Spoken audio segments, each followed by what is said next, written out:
गीत आंसू पहुँच कर सीजन के गा रहा हूँ, गीत आंसू पहुँच कर सीजन के गा रहा हूँ, माँ भारती के दर्द को आप तक पहुँचा रहा हूँ। सुर मेरी साधना का सार रहना चाहिए, भले ही हम मिट जाएं मगर मेरा ये देश रहना चाहिए, मगर मेरा ये देश रहना चाहिए। पर्सन हो। क्या बात। लेकिन आप हमारे जो सुनने वाले उनको क्या कहना चाहेंगे कि जिंदगी में कितनी भी परेशानियां आए किस तरीके से जीना चाहिए?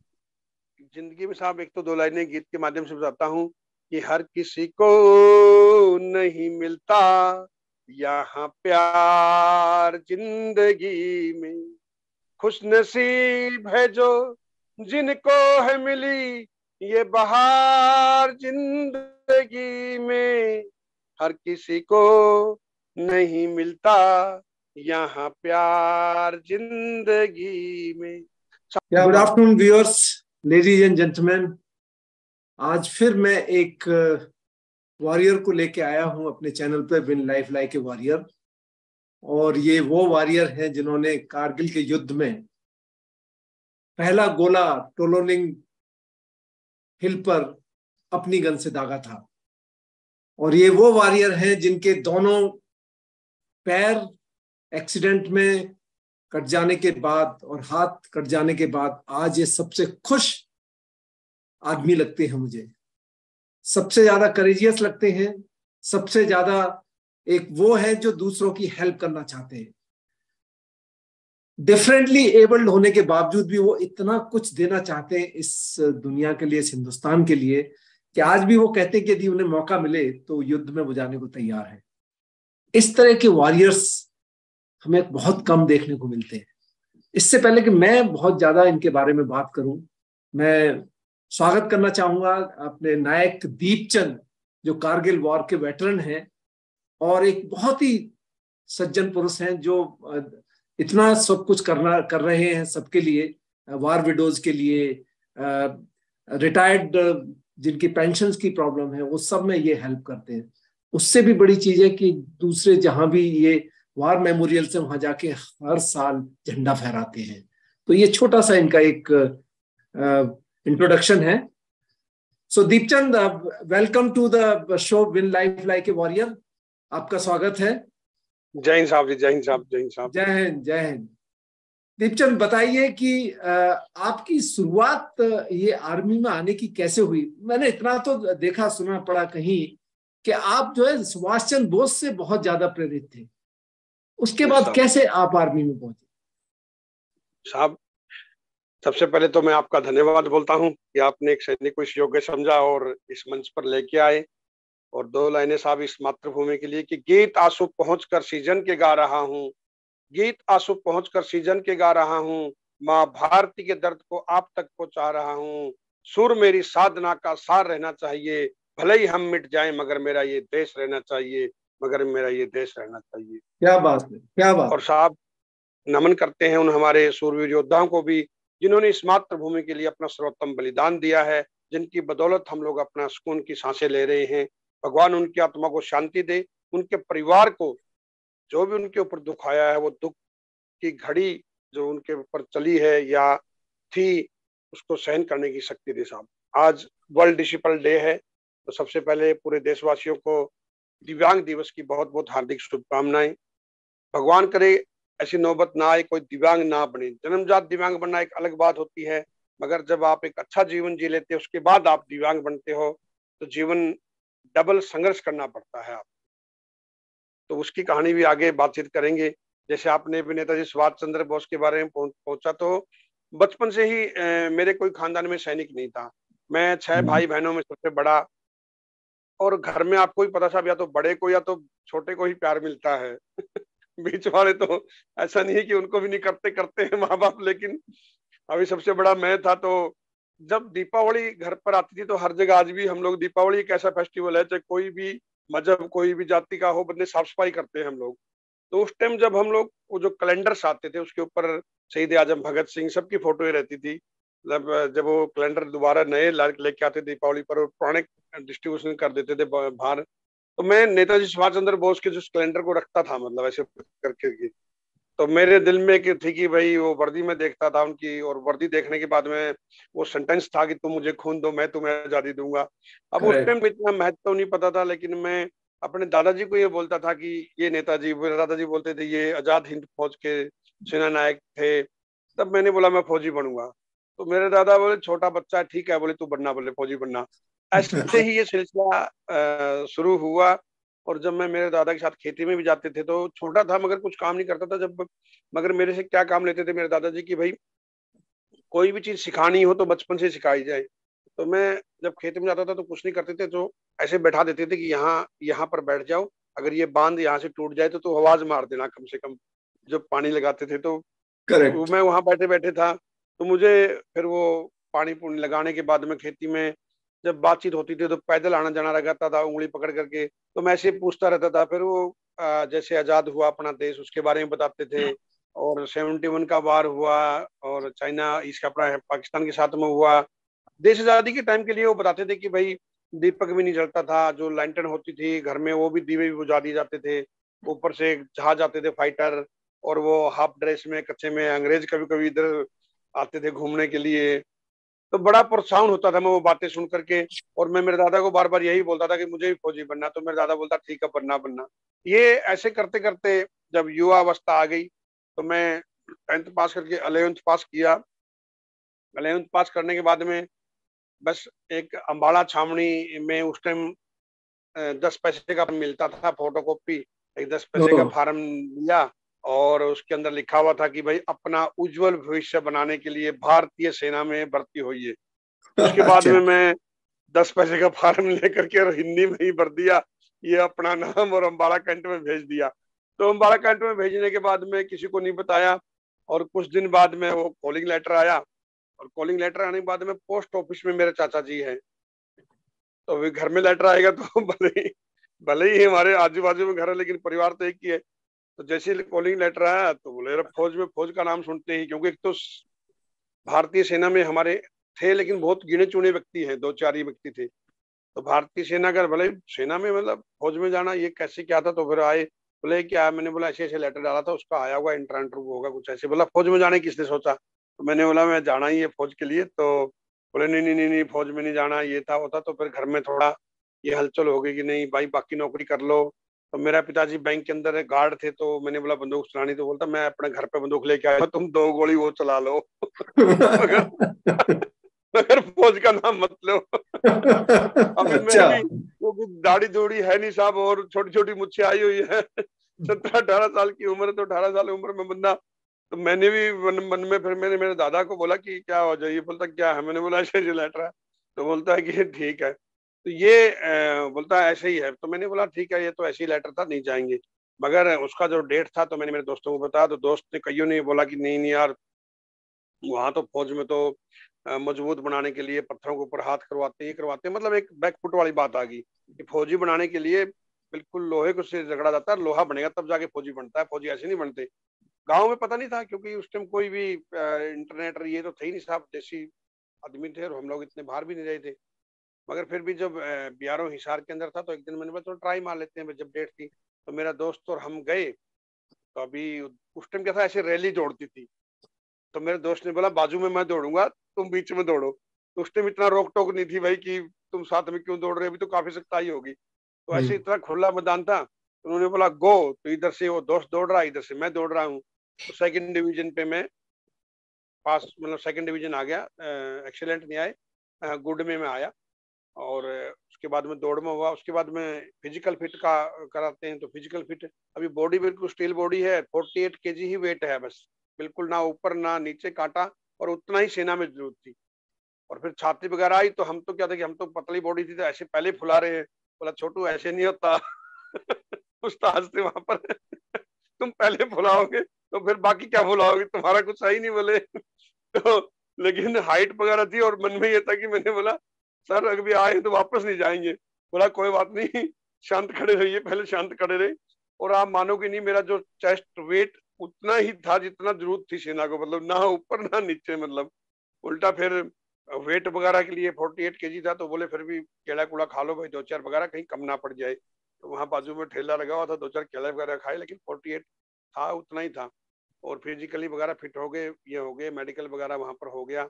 और उसके बाद में कुछ दिन बाद में वारंट दे दिया गया कि नासिक महाराष्ट्र में जाइए। तो क्या जैसे बात गांव है। में बोला महाराष्ट्र, बोले तो महाराष्ट्र ऐसे बोले जैसे मतलब विदेश की बात हो। बोले महाराष्ट्र, तो भाई मैं भी डर गया। मैंने बोला पता नहीं कौन सी जगह, क्योंकि कभी गांव में से इतनी लंबी ट्रेन में गई नहीं है। तो ये शुरुआत शुरू हुआ, तो घर वालों को जब पता चल गया कि भाई ये इसने ऐसे ऐसे कर दिया और सब कुछ डिक्लेयर किया, तो फिर घर में एक बिल्कुल मेरे पिताजी मदर बोले नहीं नहीं नहीं नहीं नहीं, कहीं नहीं जाओगे, ये था वो था।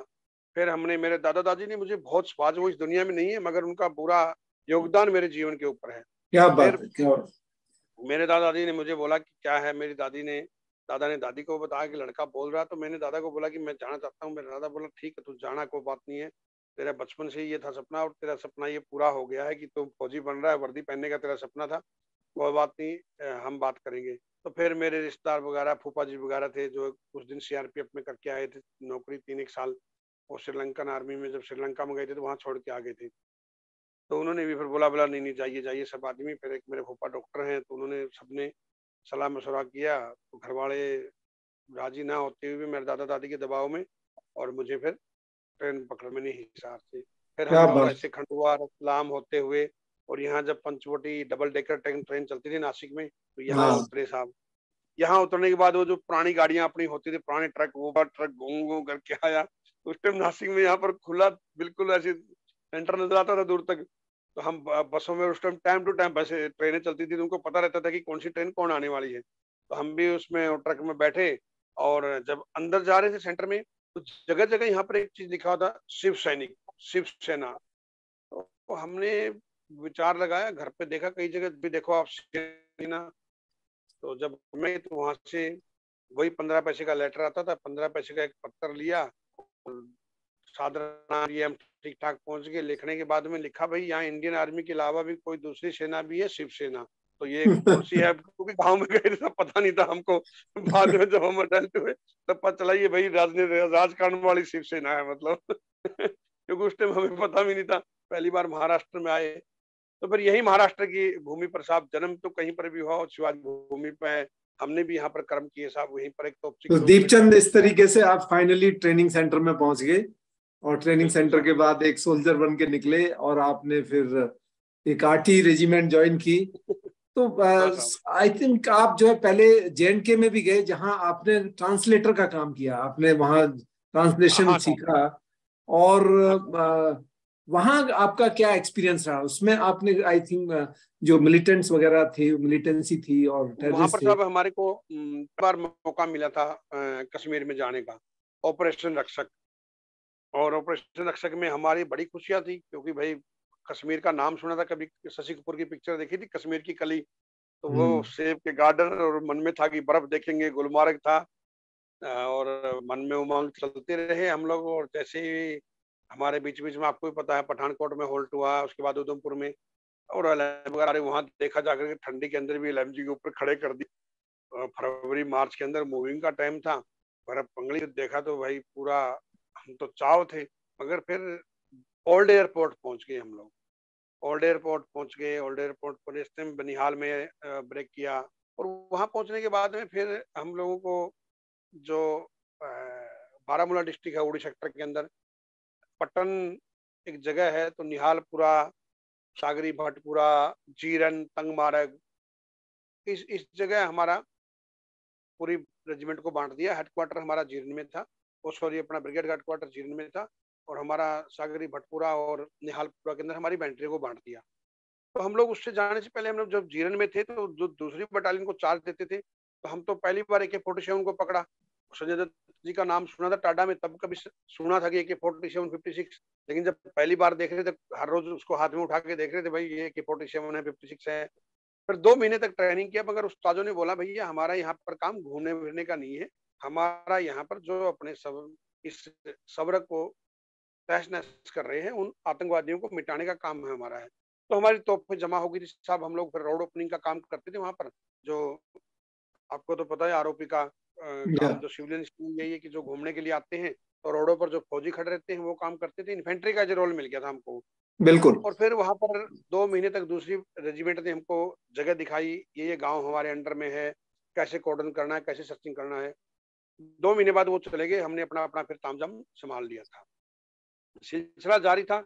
कुछ दिनों बाद में 4 महीने बाद में मौका मिला हमको कश्मीरी लैंग्वेज कोर्स करने का, वही ओल्ड एयरपोर्ट के अंदर हेडक्वार्टर के अंदर ड्यू में 8 माउंटेन आर्टिलरी ब्रिगेड के अंदर गए हम लोग। कश्मीरी लैंग्वेज कोर्स किया, 2 महीने लैंग्वेज कोर्स सीखा और 2 महीने फिर नए बच्चों को फिर सिखाया मैंने। तो 4 महीने मेरे वहां पर लगे। उसके बाद जब मैं रेजिमेंट के अंदर आया तो वहां पर तो दाढ़ी दूढ़ी बढ़ाती थी, वैसे दाढ़ी दूढ़ी बढ़ाई हुई है और आंखें थोड़ी कारी कारी है ही मेरी। तो हमारे सीओ साहब ने बोला भाई हमारे रेजिमेंट का जो खुफिया विभाग था उसके अंदर आप ड्यूटी करिए। और मैं और हमारे सीनियर अशोक पाटिल साहब, उसने भी 2 साल मेरे बाद में 2 महीने सीखा। तो दोनों को हम लोगों को ये दे दिया। कश्मीरी वेशभूषा में रहते थे हम लोग, फैरन वगैरह पहन करके, और पीछे स्पोर्टिंग रहती थी हमारे। और उसी वेशभूषा से हम लोग फिर गांव गांव में दिन में है रात में है हम लोग चलते रहते थे। ये जो आपने बताया ट्रांजेक्शन का काम करते थे, उस खुफिया विभाग से कश्मीरी लैंग्वेज से हमको ये फायदा हुआ कि मतलब अकेले ने तो हमने नहीं किया क्योंकि ये तो टीम वर्क रहता है, मगर हम लोगों ने 8 आतंकवादियों को मौत के घाट उतारने का मौका मिला। एक मैं किस्सा सुनाता हूँ, हर बार हमारे को कई बार नुकसान भी हुआ, नुकसान तो काफी हुआ। एक हमारे संजय गोस्वामी साहब थे बैटरी कमांडर, आईडी उड़ गया, काफी ट्रेजेडी होती थी, आपको तो पता ही है। एक बार क्या हुआ कि हर बार हम जाते थे तो हमारे जाने से पहले ही मिलिटेंट से भाग जाते थे। ओके। 4 लगाया, अब की बार सीओ साहब बड़े गुस्से हो रहे थे, क्या हो रहा है, जब भी सोर्सेज मिलते हैं तब भी ये प्रॉब्लम आती है। तो हमने अब की बार पता किया तो बिल्कुल एक्यूरेट है, साहब सोर्सेज हैं और उस गांव के अंदर आतंकवादी है। कैसे किया, तो हमने एक प्लानिंग बदली किया, कमांडिंग ऑफिसर से बातचीत किया सबने। कमांडिंग ऑफिसर ने बातचीत करके सिविल्स जो बस रहती है, जो पिक्चर में कई बार दिखाते हैं हम लोगों ने, जितनी भी वहाँ सिविल बसें आती थी उनको रोका गया, सवारियां उतार दी गई और उन बसों के अंदर सब फौजी बैठ गई। क्योंकि पहले हम लोग क्या करते थे, अपनी गाड़ियां जाती दूर से पता चल जाता था और वो बता देते थे, भगवा देते थे। इस बार क्या प्लानिंग चेंजिंग किया और हम लोगों ने सिविल गाड़ियों के अंदर गए और सिविल गाड़ियों के अंदर सब आदमी 4-5 गए और इन्फॉर्मेशन कर दिया, दूसरी बैटरी वहां से आ गई, हम इधर से गए और उस गांव को पूरा कॉर्डन कर लिया। दिन में सर्चिंग चल रही थी, मतलब अभी समझ लो 2 बजे के आसपास ही। तो सर्चिंग करते करते हम लोगों ने गांव वालों को, उस दिन मस्जिद में जा रहे थे, हर बार यही होता था, सर्चिंग होती थी। कभी कभी बार, बहुत बार तो मिलते नहीं थे, तो ऐसे करते करते पूरा गांव छान मारा और तकरीबन 4-4:30 हो गए हैं। तो एक घर बाकी है और वो भी घर जाने माने बंदे का है, वो मास्टर जी है और उसका बेटा पुलिस में है और कैंप में आना जाना है, दोस्ती टाइप मतलब। तो सब कुछ चेक कर लिया, तो वो जोर जोर से चिल्ला रहा कश्मीरी भाषा में, यहाँ कुछ नहीं है साहब, यहाँ कुछ नहीं है। अरे भाई फिर आप ये क्यों बोल रहे हो कि कुछ नहीं कुछ नहीं, इतना चिल्ला क्यों रहे हो? नहीं नहीं साहब आप देख सकते हो। तो उन्होंने बोला यार ये मास्टर जी है, आता रहता है अपने पास में, इसका बेटा पुलिस में है, ये ठीक ही बोल रहा होगा। कोई बात नहीं मास्टर जी, आपका हम घर चेक नहीं करते, कोई दिक्कत नहीं है, अभी नहीं है, चलो भाई गलत इन्फॉर्मेशन थी। शिव साहब बोलता है क्या है, इन्फॉर्मेशन तो साहब सही थी, ऐसे कैसे हो सकता है, इन्फॉर्मेशन तो बोले ठीक है। तो फिर भी कोई बात नहीं, चलो भाई अगली बार और तैयारी करेंगे। तो जैसे चलने लगे तो ऊपर का, नीचे का रूम तो चेक कर लिया, तो ऊपर का रूम चेक नहीं किया था, सेकंड फ्लोर। तो जैसे ही वो हमारे अंदर एक कैप्टन साहब, एक सूबेदार साहब और एक सिपाही, उसने बोला साहब देख ही लेते हैं। अरे भाई ये जब मना कर रहा तो बोले नहीं साहब चलते हैं। जब ऊपर गए, फर्स्ट फ्लोर पर गए तो लकड़ियों के मकान रहते हैं वहां पर, और जैसे अंदर गए साहब, दरवाजा जैसे खुला तो कुछ नहीं, गद्दे पड़े हुए हैं और खाली। तो बोले भाई कुछ नहीं है, ये मतलब ये भी मिशन भी फेल हो गया। तो जैसे चलने लगे, उसने सुरेंद्र ने बोला साहब गद्दों के नीचे देख लेते हैं। अरे बोला गद्दों के नीचे क्या गया, एक के ऊपर एक गद्दा पड़ा हुआ है, नहीं है कुछ, चलते हैं। मगर उससे रहा नहीं गया और वो जैसे चलने का नाम लिया, ये दरवाजे की तरफ बढ़ रहे थे, सुरेंद्र ने गद्दे के ऊपर हाथ लगा दिया। जैसे गद्दे के ऊपर हाथ लगा, उसने मिलिटेंट के ऊपर ऐसे हाथ रखा गया, इसके ऊपर, सिर के ऊपर, और उन्होंने अंदर से ही फायरिंग खोल दिया। और सीधी फायरिंग हमारे कैप्टन दीपक नंबियार, दैन अभी कर्नल साहब हैं, उनको सीधी यहाँ बाजू को लगते हुए मतलब पार हो गई। ना इधर लगी ना इधर, लेकिन बच गया, बाजू को लगी लेकिन जख्मी हो गए। तो डिक्लेयर हो गया कि भाई आतंकवादी हैं। उन्होंने वो उसी मंजिल से छलांग लगाई, साहब के लिए हेलीकॉप्टर मंगाया और श्रीनगर के लिए रवाना कर दिया, और फिर आमने सामने की फायरिंग शुरू हो गई। तो बाकी हमारी फिर दूसरी बैटरी भी आ गई। ऐसे ये सिलसिला चलता रहा। चलने के बाद में रात हो गई। अभी रात को आपको पता, भी हम लोग खड़ा होकर के अगर फायरिंग कर रहे हैं तो वो ऊपर से, वो भी ऊपर थे, हम लोग नीचे डाउन में थे। तो फिर रात को हमारे पास में रॉकेट लॉन्चर आरएल तो रहती है, लेकिन इतना एक्सपीरियंस रहता नहीं आर्टिलरी को। फिर हम लोगों ने आजू बाजू में जो इन्फेंट्रीज रहती है, आरआर थी, उनको बुलाया गया और उनको हम लोगों ने एलएमजी स्पायरिंग सपोर्ट देकर के फिर आरएल से उस घर को उड़ाया गया। तो ये पूरा ऑपरेशन पूरी रात चला और सवेरे 4:30 बजे तक हमने उन तीनों आतंकवादियों को मौत की घाट उतारा। इसमें हमारे एक ट्रेजेडी भी होगी, एक नायक अवतार सिंह सर शहीद हो। तो ये सिलसिला वहां पर जारी था साहब। टोटल हम लोगों ने वहां पर लगभग 7 से 8 आतंकवादियों को मौत की घाट उतारा। और वहाँ पर एक बेवा गांव भी था जो हिंदुओं का था, उसकी भी हमारे अंडर में था वो। मगर काफी हमारे जितना भी एरिया था उसके अंदर एक शांत वातावरण कर दिया था हम लोगों ने। हमेशा चौकन्ने दिन रात हम लोगों ने करके उस वातावरण को ऐसे खुशनुमा बना दिया था। फिर ये सिलसिला जारी था तो मूव टू कारगिल का मौका मिल गया फिर हमको, क्योंकि नीचे से जो सेना आने वाली थी वो बहुत डिले हो रही थी, और मेरठ से, दिल्ली से, इधर उधर से, आगरा से। लेकिन फिर हम लोग भी स्टैंड बाई में थे कि जाएंगे नहीं जाएंगे, जाएंगे नहीं जाएंगे। फिर एक दिन लास्ट में मूव टू कारगिल, तो हमने भी अपनी तोपों को निकाल लिया साहब, और पूजा पाठ करके चलो भाई जय बजरंगबली की। और मेरे रेजिमेंट का नारा है ग्लोरी और डेथ, मान या मृत्यु। तो उसके बाद में सीधा हम लोगों को बल्कि 24 घंटे का टाइमिंग दिया गया था, तो हम लोगों ने तो फटाफट रातों रात ही अपनी वहां से निकले और सोनामार्ग से होते हुए सीधा तलोलिंग के ऊपर अपनी तोपों को चला दिया। उस टाइम तक ये जो कालिया साहब की आपने देखा होगा बात सुनी को, डेड बॉडी को उठाने नहीं दे रहे थे, आर्टिलरी का सपोर्टिंग नहीं था। और बिल्कुल। कारगिल लड़ाई का तो देखो सबको पता ही क्यों हुआ क्या हुआ, मगर मेन मकसद था क्या वहां पर जो हमारे को ज्यादा ट्रेजेडी किसके कारण हुई। एक तो था मौसम, दूसरा था जवानों को डायरेक्टली, अभी कोई बंदा श्रीनगर, इस श्रीनगर में आ रहा है बंदा, कोई है अंबाला में, कोई चंडीगढ़ में, कोई आगरा है, सीधा उसको आपने माइनस टेम्परेचर पर टेक दिया है। क्लाइमेट जगह हमारे लिए अनजान थी, तो ज्यादा ट्रेजेडी हमारे को ये हुई। और बिना आर्टिलरी स्पॉटिंग जो भी इन्फेंट्री ने निवास किया, जगह पता नहीं है, बंदा नीचे से आ रहा है कुछ पता नहीं, आज ही आपको टेका और मौसम अनुकूल नहीं था, माइनस टेम्परेचर है सब कुछ, और सीधा आपको भेज दिया ऊपर पहाड़ी के ऊपर। तो एक मेंटली और स्ट्रांग जो होना चाहिए, जैसे हम लोग क्लाइमेट शूट करते, क्लाइमेट का मौका नहीं मिला जवानों का, वो थोड़ा नुकसान हमारे को ज्यादा झेलना पड़ा। वो बाद में हमको पता चला कि भाई ये क्या हो रहा है, क्यों इतना नुकसान हो रहा है। फिर तब तक हमारी जो भारतीय तोपखाना था वो पहुंच चुका था, और तलोलिंग के ऊपर फिर सभी रेजिमेंटों को मौका दिया गया फायरिंग करने के लिए कि भाई ये करिए वो करिए। तो बड़ी बड़ी तोपें भी लगी हुई थी, रॉकेट रेजिमेंट सब लगी हुई थी। और हमारा तो साहब भारतीय तोपखाना 120 मोटर अगर देखा जाए तो एक चीटी है। इतने बड़े तोपखाने के अंदर हमारा तो कोई रोल रहता नहीं, मगर चीटी कभी कभी हाथी को गिरा देती है, और वही कारगिल के अंदर किया। ऐसा नहीं था कि मैं ही बेस्ट लेयर था, मेरे से बहुत बड़े बड़े, हमारे बहुत बड़े बड़े लेयर आदमी थे।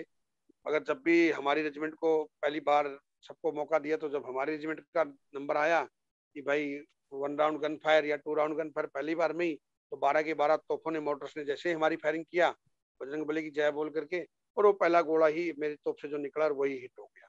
क्या बात वो है, हिट क्या होने बात के है। बाद में फिर वो मतलब पूरा आपका डाटा आपका पहला गोला सीधा तोलोलिंग के ऊपर जाके गिरा। पोलोलिंग के ऊपर, मेरी रेजिमेंट के लिए बहुत प्राउड की बात साहब। मैं तो क्या था, मेरी बटालियन वहां फायरिंग कर रही थी, मैं तो एक ये था कि भाई एक वर्कर थे, मगर वो यूनिट काम कर रही थी। वो तो एक किस्मत वाली बात है, जिसको भी भगवान देता है वो बोलते छप्पर फाड़ के देता है। सबने फायरिंग किया था तो, लेकिन वो जैसे ही निकला तो वो हिट हो गया। तो हमको स्टार्टिंग में हम भी डर गए थे कि भाई क्योंकि ये मुझे थी तो बोले मुझे अपने बंदों पे डाल दिया। मैक्सिमम डर रहता है ना कि वे लड़ाई के अंदर। लेकिन मेरे हौलदार जी इतने इंटेलिजेंट थे। सुभाष चंद्र जो जम्मू के रहने वाले थे, देन अभी सूबेदार से रिटायरमेंट हुए, उसने बोला कूल डाउन, जो कुछ होगा पहले मेरे को होगा। और मुझे ये आत्मगिलानी थी कि मैं लाशना कि ये जाएगी जाएगी, ये हौलदार भी जाएगा, क्योंकि बंदों ने बोला अपने बंदों पे डाल दिया, लड़ाई के अंदर गलती करना सीधा कोर्ट मार्शल। तो बड़ा हम्म। अतंबे में था, तो उसने बोला तुम क्यों टेंशन ले रहा है, तेरे से पहले मैं हूँ। तो वहां पहाड़ी के ऊपर आने के लिए आपको पता बहुत टाइम लगता है। फिर पूरी टीम आई, स्टैंड पास दे दिया, बैरिंग एलिवेशन लिया गया, तो नंबर 1 ने भी चेक किया, एक आईजी वगैरह आए, फिर हमारे बीसी साहब आए, सबने चेक किया। बोले यार बाकी सब ठीक ठाक है, लेकिन हमारे को तो वो, अब जवान आदमी साहब उस टाइम तो धक धक कर रहा है। तो बंदे बोले अभी तुम गया यार ये हाजिब, लेकिन मेरे हवलदार सुभाष चंद्र ने बोला कि तुम टेंशन मत ले, पहले कुछ भी होगा मुझे होगा। फिर पूरी टीम आई, अधिकारी वगैरह आए, आने के बाद में फिर जब उन्होंने चेक चुक किया, तब भी हमें पता नहीं चला। वो कंधे में हाथ रख के चला गया, हवलदार जी से हाथ मिला, जब नीचे चले गए तो भारत माता की ये वो। फिर हमारे को, मेरे सीओ साहब भी डिप्टी की ड्यूटी कर रहे थे, फिर हमारे को मैसेज आया कि भाई अपने रेजिमेंट के लिए बहुत अच्छी बात है भाई, ये इतनी तोहफे फायर कर रही थी पूरा आर्टिलरी भारतीय तोपखाना, और अपना जो तोप का गोला था वो हिट हो गया है। यही बैरिंग एलिवेशन पूरी आर्टिलरी को दिया जाएगा। तो ये हमारे लिए बहुत खुशकिस्मत की बात थी साहब। और फिर हमने वहीं पर मैंने बोला था जो हमारे भंवर सिंह साहब थे कि हमें राशन मिले ना मिले, अम्निशन ज्यादा से ज्यादा मिलना चाहिए। तो भंवर सिंह साहब बहुत बोलते थे अरे यार इतना अम्निशन का क्या करोगे, राशन भी तुमने राशन मत दो। तो वो बहुत बोलते रहते थे कि यार क्या करोगे इतने अम्निशन का। मैंने बोला साहब कुछ भी हो, राशन के बिना हम रह सकते हैं, मगर अम्निशन के बिना कोई नहीं रहेंगे। तो उस टाइम तो साहब, आज तो देखो क्लोलिंग है, 5140 487 जो भी आप नाम ले रहे हैं, वो हम तो जवान आदमी है, आपको पता, हमको तो ये दिखा दिया जाता था उस टाइम कि बेटा ये बैरिंग एलिवेशन है और ये सामने वाली पहाड़ी है। तो हमारे लिए तो साहब सारी पहाड़ियां ट्रोलिंग थी, टाइगर हिल थी। बाद में हमको पता चला कि भाई हमने यहाँ यहाँ फायरिंग दिया है, नहीं तो हमारे लिए तो एक दिखा दिया जाता था, ये फायरिंग एलिवेशन, ये डाटा है आपका, JP1 JP2, और सीधा ताबड़तोड़ फायरिंग करते थे। तो हमारे फायरिंग करने के बाद में भी जितने भी आज महापुरुष आप गैलेंट्री वार्ड है, आपको भी पता है, क्योंकि हैंड ग्रेनेड से तो वो टूटने वाले नहीं थे बैंकर। तो भारतीय तोपखाने ने बहुत बड़ा इसमें जो लड़ाई नहीं, लड़ी, अकेले ने लाइट रेजिमेंट नहीं लड़ी साहब, पूरा देश लड़ रहा था, आवाम भी पूरी सहानुभूति थी, और उसमें चाहे वो सिग्नल हो, चाहे वो DSC हो, चाहे वो मेडिकल कोर हो, सबका योगदान है। बिल्कुल सबने लड़ाई, बिल्कुल। ये लड़ाई जो जीती है वो सबने, सबका योगदान था, उतना ही जरूरत था। अगर हमारे पास अम्युनिशन नहीं आता तो हम कहाँ से फायरिंग करते, सबका बिल्कुल। योगदान था मतलब। मगर ये जब था कि आपने भाई ये दीपचंद, जब आपने ये बोला कि भाई हमें राशन नहीं, हमें सिर्फ गोला बारूद चाहिए, तो उसके बाद फिर गोला बारूद आया जम के? खूब दबा के आया साहब। हमने तो इंदिरा गांधी के टाइम का पूरा अम्युनिशन हमने, टम्पेला वगैरह जो बाहर से आया था अभी अभी जो है ना, चाहे वो अच्छी हो, स्मोक हो, और उसके बाद में जो कैंडल वाले थे जो हम लोग रात को फायरिंग करते थे ना, स्मोक वाले, सारे आदमी, इतने अम्युनिशन आया था कि क्या बताएं आपको। लेकिन हमारे साथी बहुत साथ छोड़ के चले गए। हमारे MD हुसैन साहब UP अफसर थे, वो चले गए साहब। उसके बाद हमारे कैप्टन सक्सेना साहब थे, उनको गोली लग गई। और जो हमारे अम्युनिशन लेके आते थे सूबेदार भंवर सिंह साहब, वो ट्रोलिंग के ऊपर वीरगति को प्राप्त हो गए। बड़ा ट्रेजरी झेला हम लोगों ने। और मेरा दोस्त मुकेश कुमार, हमने दोनों ने कसमें खाई थी लड़ाई के अंदर कि नई शताब्दी कौन देखेगा। चार्ली 1 पर वो लेयर था, चार्ली 2 पर मैं लेयर था। तो दोनों आदमी ने देखते थे कि भाई अगर दोनों में से कोई भी शहीद हो गया तो दोनों एक दूसरे के परिवार को मिलके आएंगे। तो हमारे जो सीनियर थे वो बोलते थे ऐसी बातें मत किया करो, ऐसी बातें मत किया करो, कुछ नहीं होगा। मगर हमारे CEO ने बोला था हम जितने भी आदमी आए हैं उतने आदमी वापस जाएंगे। बोलने में और करने में बहुत अंतर रहता है साहब। 8 जगह गन पोजिशन को चेंज किया था, ओके। और हमने फायरिंग सपोर्ट दिया है जितनी फाइटर बटालियन थी, जैसे टूराज राइफल, जिसका सबसे ज्यादा कैजुअलिटी 18 ग्रेनेडियर टूराज राइफल, इनको फायरिंग दिया साहब हम लोगों ने। 13 जैक राइफल को, GR को दिया हम लोगों ने, पंजाब रेजिमेंट थी, एक जाट रेजिमेंट थी, हमने काफी यूनिटों को फायरिंग सपोर्ट दिया। 8 जगह हमने गन पोजिशन को चेंज किया। 8 जगह साहब नॉर्मल लगता है, युद्ध भूमि के अंदर हमारी तोपें खुल जाती है 3 पार्ट में, उनको उठाना है साहब, और रात में ही वहां लड़ाई लड़ी जाती है।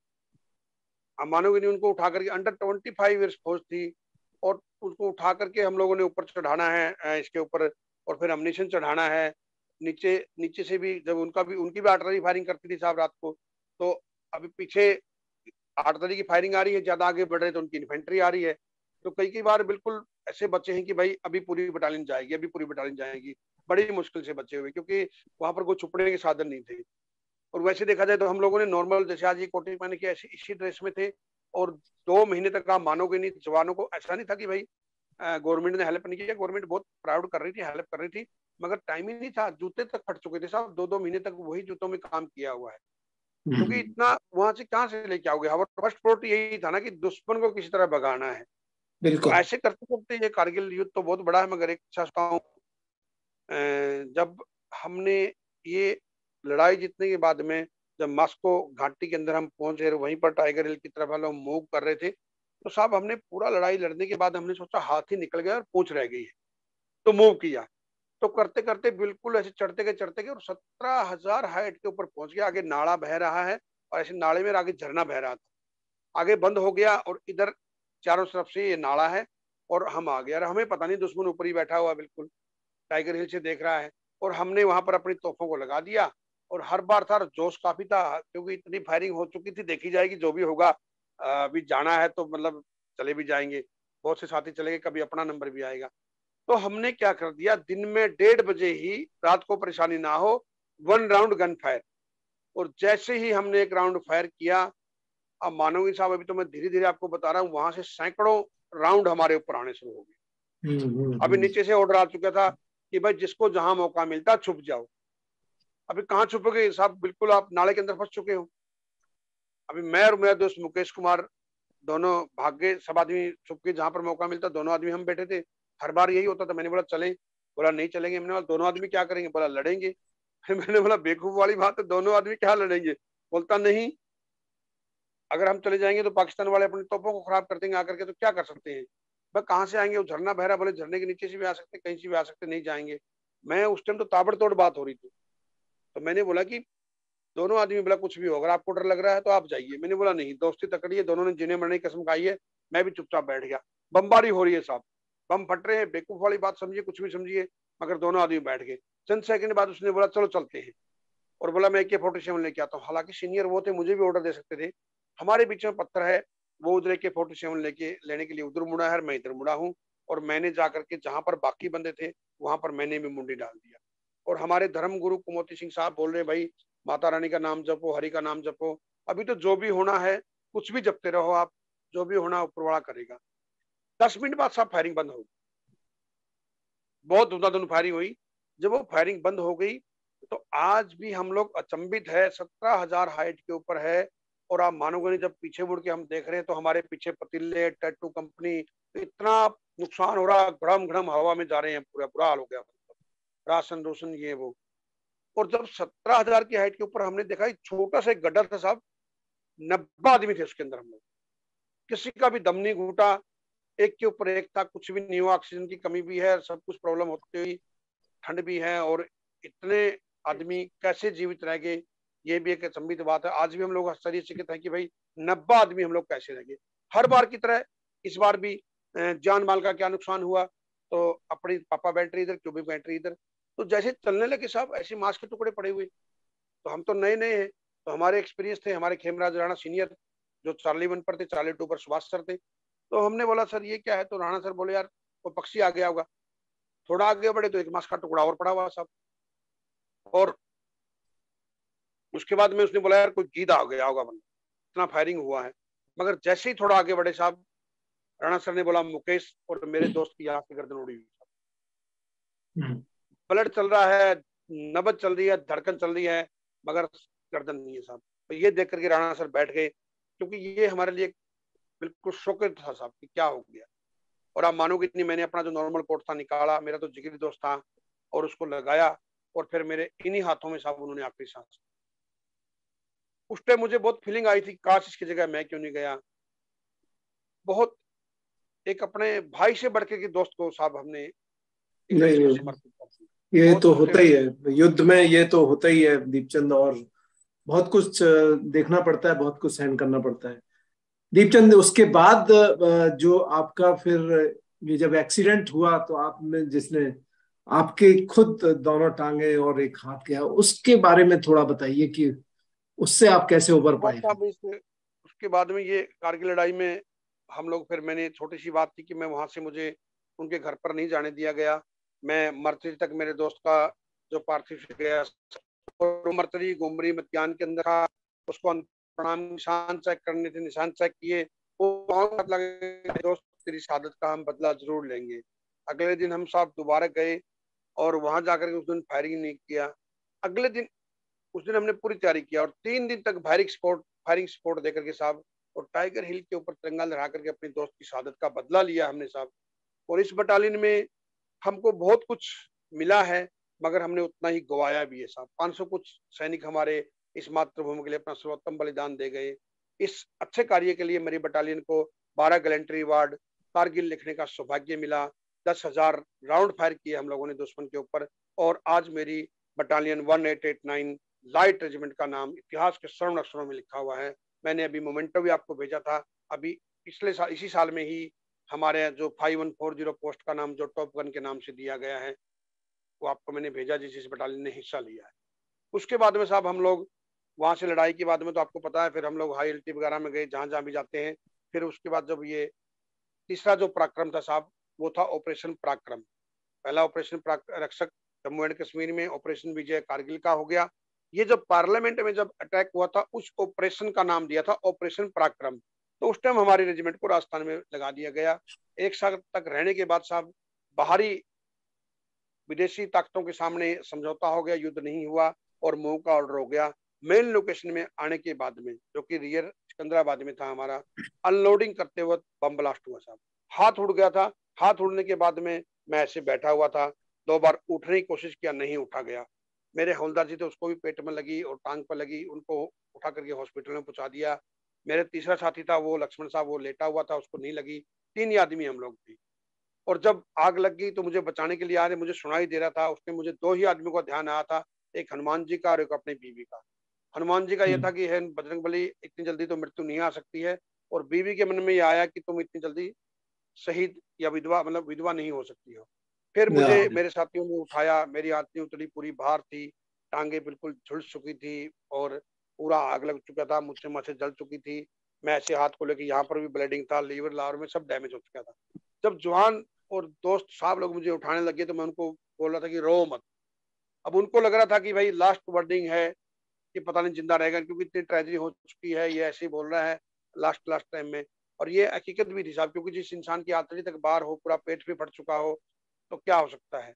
उसके बाद में मेरे को हॉस्पिटल में पहुंचाया गया और मेरे सीईओ कर्नल जी के मेहंदी रत्ता साहब ने जैसे पता चला वो चप्पलों में आए और डॉक्टर से पूछा कि क्या हो सकता है। डॉक्टर ने बोला sir he the death 5% chances हैं, अगर इसको काट कूट दे तो बच सकता है। फिर जो प्रेजेंटिंग कर्नल इब्राहिम साहब थे, मेरे सूबेदार मेजर मदनलाल साहब थे, पूरी बटालियन वहां पर लगा दिया कि कुछ भी हो जाए आप बताइए। बोला मैं अपनी तरफ से कोशिश करता हूँ, बाकी भगवान भरोसे हैं। तो सीओ साहब ने बोला मैं साइन करता हूँ, तुम कितना भी काटना कूटना कुछ भी करो और अपना ऑपरेशन शुरू करिए, जवान को बचाइए, अगर आप अपनी तरफ से कोशिश करिए। वहां मेरे रेजिमेंट में मेरे लिए मंदिर में दुआ सलाम शुरू होगी और यहाँ मेरा ऑपरेशन शुरू हो गया साहब।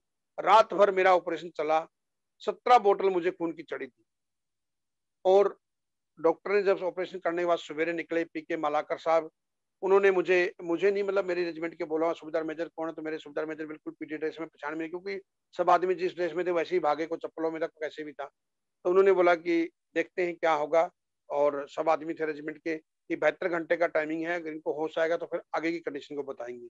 ये बोल करके सब चले गए और मुझे साहब 12 घंटे बाद ही होश आ गया। तो 12 घंटे बाद जब होश आया तो मेरी आंखें खुली, तो मेरे जवान मेरे सामने मेरे दोस्त खड़े हुए थे, दाने उमेश, दाने संतोष, माटे मंगेश।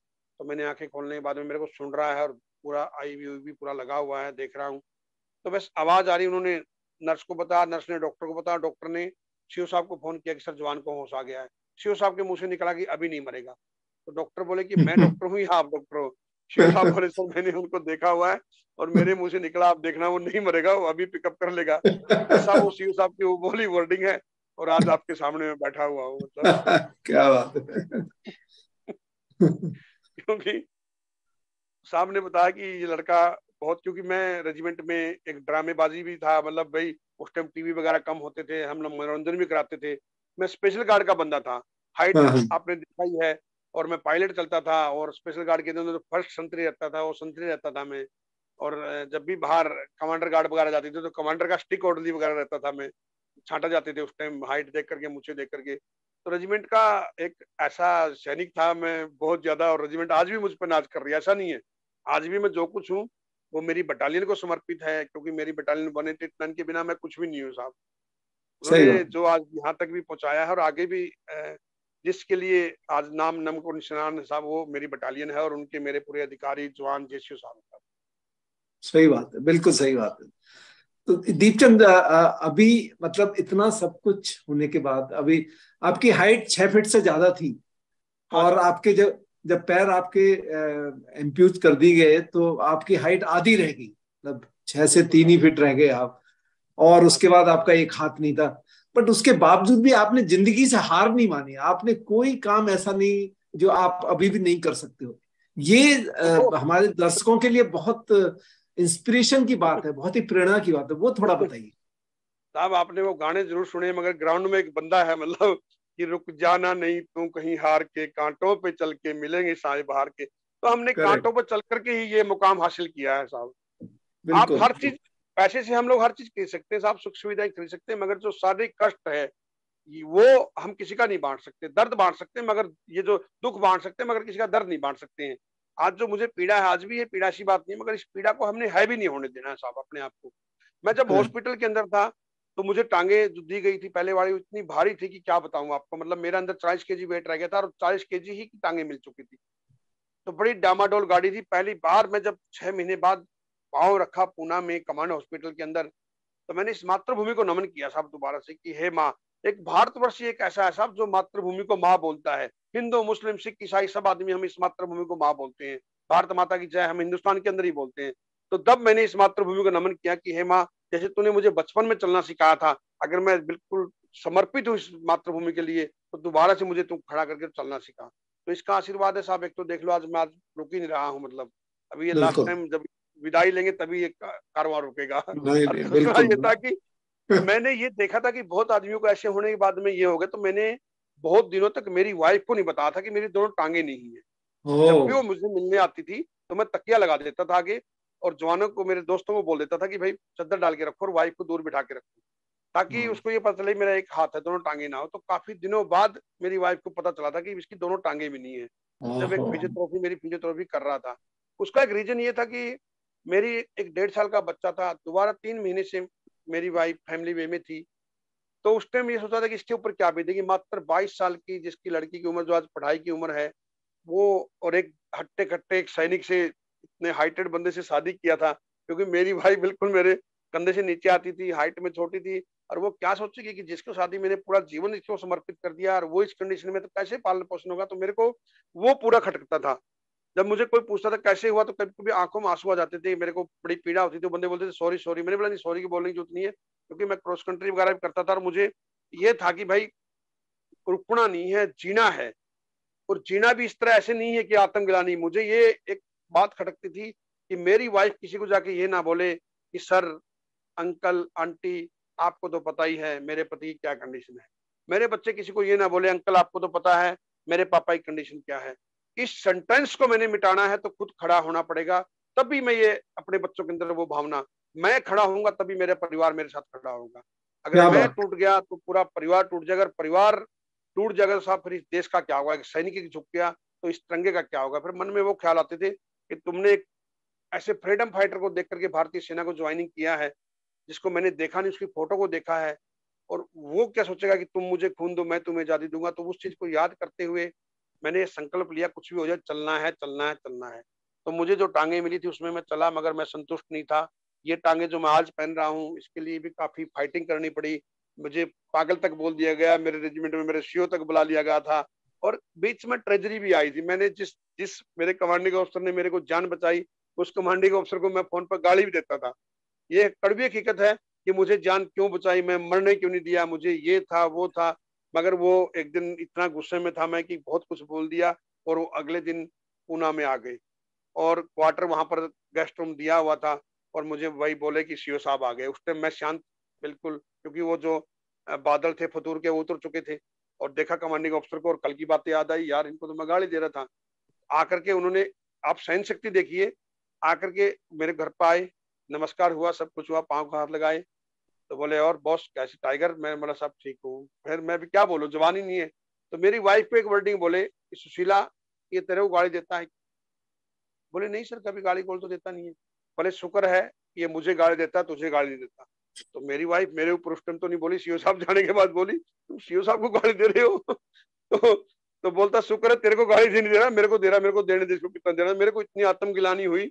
साहब ने एक वर्डिंग भी नहीं बोली। आज मेरे को साहब बोलते हैं, मैं जब साहब को बार बार ये बोलता हूँ, साहब मुझसे बहुत बड़ी गलती हुई। बोला बेटे, अगर मैं तेरी जगह होता तो क्या पता अपने आप को मार लेता, बीवी बच्चों को मार देता, आत्महत्या कर लेता। मगर तूने वो जो गुस्सा था मेरे ऊपर गाड़ी लेके निकाल दिया। मुझे बिल्कुल पीड़ा नहीं थी। मेरे को लगता था कि भाई ये इस कंडीशन में जवान है जिसका सब कुछ चला गया, और वो दुखी है इसलिए मुझे दे रहा है, नहीं तो आप इतना मानने वाले बंदे मुझे क्यों बोलोगे। इसलिए मैंने आपको उस टाइम कभी भी नहीं बोला, क्योंकि आपके साथ जो ट्रेजेडी हुई थी, आम आदमी क्या मैं भी होता तो मैं भी अपने आप को नहीं सर्वाइव कर सकता था, मतलब। तो वो चीजें बहुत हुई साहब। और उसके बाद में मैंने फिर ये टांगों के लिए बोला, ये बिना बेल्ट की मैं पहला व्यक्ति हूँ जिनको बिना बेल्ट की टांगे मिली हुई है। तो बोले कैसे चलोगे, कैसे नहीं करोगे। आज हम हिंदू मुसलमान बोलते रहते साहब। एक अली करके अपने नर्सिंग स्टैंड थे, वो जेसीओ से रिटायरमेंट होकर के दोबारा वहां पर लगे। और उनको मैंने बोला, एक सर्जन पिथवा साहब थे नीचे लेवल में, सबको बोला कि साहब आप ऐसे ऐसे बनाइए। ऐसे मैंने उनको नक्शा बना के दिया पेंसिल से। तो बोलते कि ऐसे कभी हुआ नहीं है। और जब कमांडर साहब आते थे हर मंगलवार को, तो मैं उनको हाथ खड़ा करता था, तो बोलते नो, ये ऐसा नहीं होगा। तो मैं एक हाथी की टांग कट जाए, तो ऐसे मैंने कहानी सुनाता जनता को कैसे चलता, तो मैं भी वैसी टांगे बनाऊं। मगर नहीं बनाने थे। एक दिन मैंने क्या किया, जब राउंड पर डॉक्टर साहब आ गए तो मैं बहुत दुखी हो गया था। तो मुझे बोला गया कि भाई क्या है, किसी को कोई प्रॉब्लम। मैंने हाथ खड़ा किया तो वो नहीं माने। बोला ठीक है वही हाथी की कहानी, ये पाऊं। बोले हाँ। बोला ठीक है, कोई प्रॉब्लम नहीं है। लेकिन मैंने क्या कर दिया, चारपाई से जंप कर दिया नीचे, और जंप कर दिया। वो बेवकूफ वाली बात सोचिए, कुछ भी सोचिए, यंग दिमाग था। जंप कर दिया तो नीचे बिना उसके नंगे ही हॉस्पिटल के अंदर जो अपना बेड रहता है। तो मैंने जब इन्हीं नंगे पाँव में जंप कर दिया और खड़ा हो गया ऐसे ही। और बंदे उठाने लगे, मतलब कोई हाथ नहीं लगाएगा, मतलब मुझे अगर अपने बाप की औलाद है तो कोई टच नहीं करेगा मेरे को। कुछ भी हो जाए, मर जाए, कुछ भी हो जाए। मैं ऐसे करके भावुक हो गया। मगर फौज में कौन छोड़ता साहब, मुझे उठा दिया गया, इसका 10 नंबर फार्म भरो, ये था वो था। मेरे सीओ को फोन कर दिया गया। मेरे सीओ बोला क्या बात होगी, बोला नहीं साहब ऐसा कुछ नहीं है, उसके अंदर बहुत जोश है, आप करिए। तो फिर उन्होंने सीओ से ही बात किया और फिर नीचे लेवल मैंने बताया था, फिर जाकर के मेरी टांगों के लिए हाँ हुआ। और हाँ होने के बाद अच्छा, में तो ये दीपचंद यहाँ जरा ये बताओ कि ये टांग जो आप मांग रहे थे और जो टांग उन्होंने दी थी उसमें अंतर क्या है? कुछ लोग साहब समझना ये चाहेंगे। टांगे, इन टांगों को बेल्ट नहीं है। अच्छा। उन टांगों को बेल्ट थी और साइड में लोहा था और चमड़ा था। Okay okay. वो टांग अगर 40 किलो की थी तो ये टांग 19 केजी की है। हाँ, तो ये वेट फिर अंतर। ये कनेक्ट कैसे रहती हैं? फिर कनेक्ट कैसे रहती हैं? ये यही तो बोल रहा हूँ सर, ये प्रभु की इच्छा लगा लो या मन की शक्ति लगाओ या ऊपर वाले का आशीर्वाद लगाओ। पहला व्यक्ति मैं हूँ। उन्होंने बोला कैसे चलोगे, मैंने बोला साहब आप बनाइए। तो उस टाइम मात्र ये 5,000 रुपये की टांगे बननी थी। कमांडर साहब बोले यू शुड बी पेमेंट। नीचे वालों को बोला अगर आप ठीक नहीं बनी, गलत हुआ तो तुम पेमेंट करोगे। साहब सर ने बोला भाई, मैंने नीचे वालों को सबको बताया था कि आप हाँ बोल दो, मैं आप लोगों की बेइज्जती नहीं होने दूंगा। मगर जब ये टांगे बनी और मैंने 3 दिन के अंदर कमांडर साहब के सामने चला और वहां पर फुटबॉल खेल के दिखाया, तो कमांडर साहब बोले गुड दीपचंद, बोले ऐसे ही हमें जवान चाहिए। और आज आर्टिफिशियल लिम्ब सेंटर के अंदर मुझे नए जवान जो डिसेबल हो जाते हैं तो वहां पर बुलाया जाता है, मुझे पेश किया जाता है। जब वो नहीं समझते ना बंदे बातों से, तब फिर मेरे को सामने किया जाता है कि ये देखिए इसको इसको देखिए, सब कुछ खोने के बाद में भी ये किस तरह से फुटबॉल खेलता है, किस तरह सब काम करता है मतलब। तो वो बातें हाँ, साहब आज मैं ये टांगों से अपना काम कर रहा हूँ। और बीच में भी मेरी तमन्ना थी, बीच में मैं कई अधिकारियों से भी मिला, अगर मुझे जो प्लेटें मिल जाती मुझे आज से 10-15 साल पहले, तो मैं कई गोल्ड मेडल इस हिंदुस्तान के लिए ला सकता था साहब। क्योंकि मन में पूरा तूफान था और उस तूफान को हम लोग अच्छे कार्य के लिए अगर यूज करते तो और भी अच्छा होता।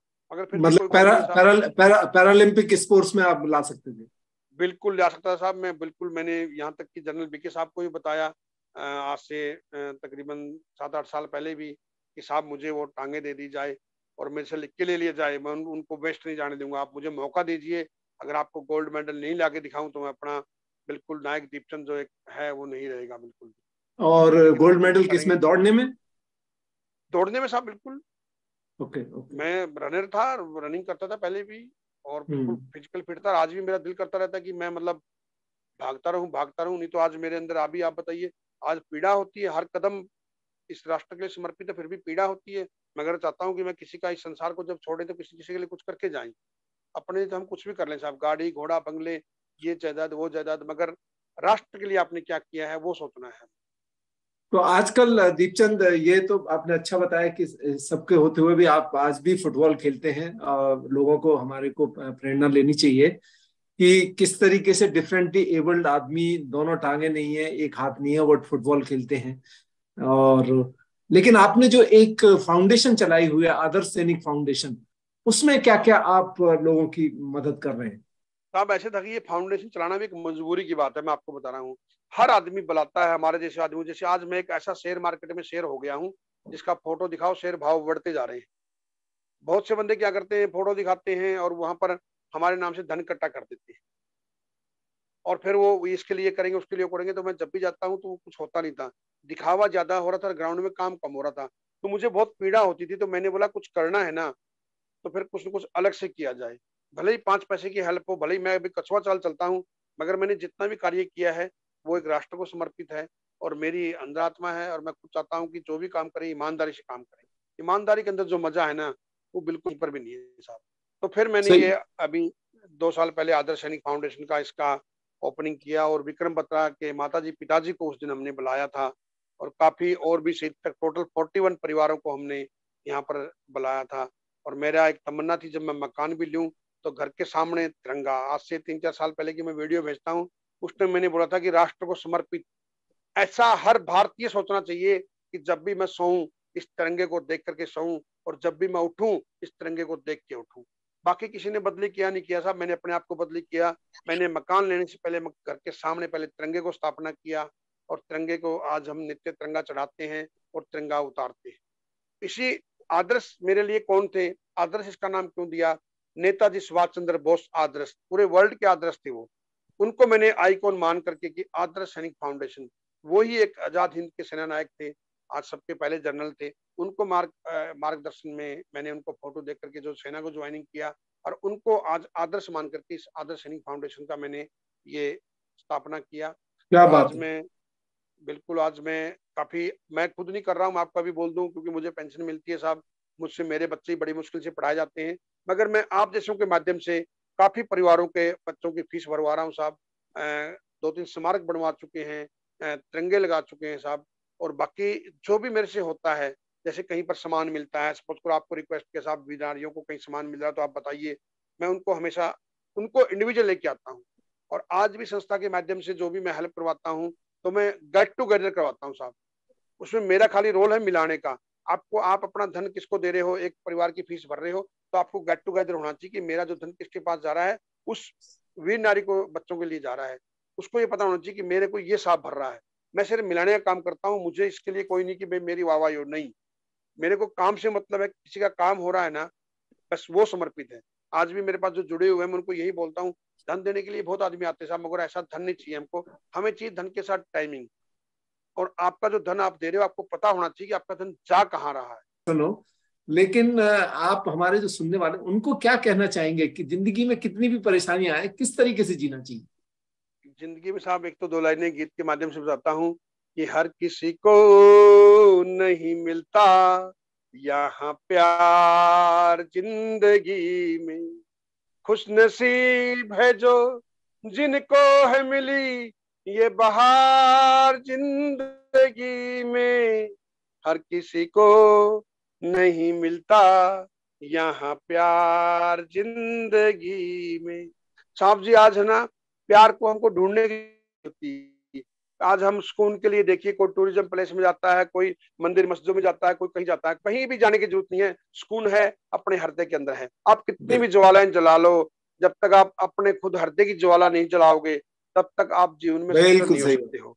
संतुष्टि अपने आप के अंदर मात्र निर्भर है। संतुष्टि का मतलब कि आज हमारे पास जो है ना, उसके ऊपर हम लोग सोचते नहीं। हम लोग सोचते ये भी आ जाए, वो भी आ जाए, फिर क्या होगा।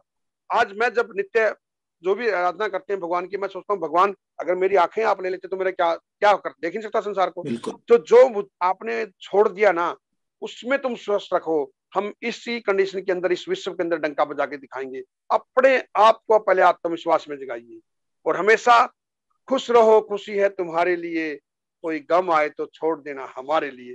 दूसरों को समर्पित होना चाहिए, अपने लिए जिए तो क्या जिए। दानवीर कर्ण को देख लीजिए और एपीजे अब्दुल कलाम को देख लीजिए। आप ऐसे व्यक्तियों की कहानी पढ़िए जिन्होंने पूरा साम्राज्य इस संसार के लिए दे दिया। तो आज भी, भले आज भी हमारे को भी बहुत से आदमी कोसने वाले मिलते हैं, ये ऐसा है, ये ऐसा है। साहब कभी भी देखना, जितने भी महापुरुष हुए हैं ना, चाहे वो भीमराव अम्बेडकर को लगा लो, चाहे वो यहाँ पर मैं रह रहा हूँ छत्रपति शिवाजी, मैं तो समाज पे यही बोलता हूँ कि किसी के लिए कुछ करना है ना, जिंदा जिस तक उस टाइम करिए। मरने के बाद में अंतिम प्रक्रिया को देखने वाला नहीं होगा साहब।